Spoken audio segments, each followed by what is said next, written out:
But sometimes the water might not be as safe as it seems. Now right here and across from me is where the development will take place, but before it can take place, it still needs approval from the mayor and the city council.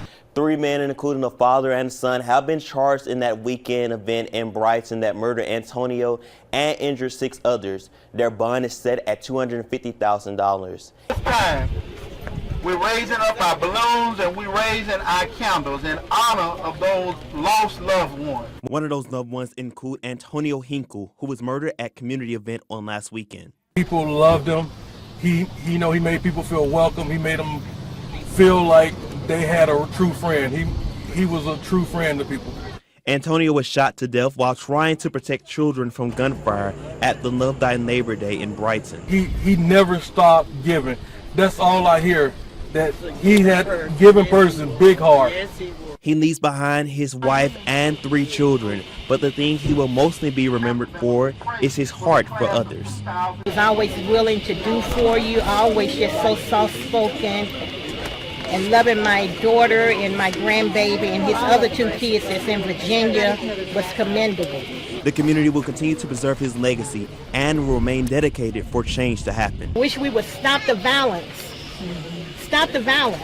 Why are we killing each other? A lot of times what's happening is people are fighting and fussing and using guns instead of sitting down talking. So we hope, as our organization, RITT, and others, to kind of sit down with people that have problems and deal with it in a verbal way, in a communication way, other than using guns, is what took place.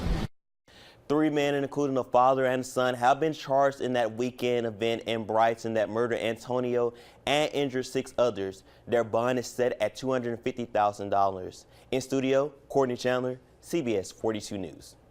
Darius Robinson and Christina Eldridge had a relationship where they always said, "I love you," no matter what.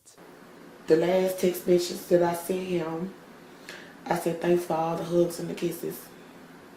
And he never got it. Christina has known Darius since she was 17 years old, and the two have been close ever since. You know, I was young, and at a time we did fall in love, and it's like neither time that we was in a relationship we ever broke up. She was excited about their engagement and their first child together until she received tragic news concerning Darius. I was getting a phone call at 2:40, and I'm like, he at work. It could be him. So when they described it, the car, they described what he had on, they described how his hair was, and I'm just like, I'm lost for words. Darius was headed to work at Sonic on Wednesday when he went around the railroad crossing arms. An Amtrak train hit his car. Christina said that this was a regular route that Darius took to work each day, and she said it was something that they constantly talked about, being safe while going across these tracks. And I'm like, I would never go around a train, like, and he knows better, so I know it had to been a lot more going on with him than, you know, just that train track at the moment. Christina doesn't have to go back to that railroad crossing, but she said she will because it will always remind her of Darius. I'm going to make sure that he know that I'm here, I'm not going anywhere.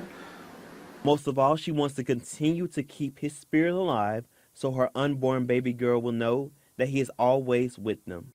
Your daddy loves you, though. Even though she won't get to know him, but he does. He lives inside me. Courtney Chandler, CBS 42 News.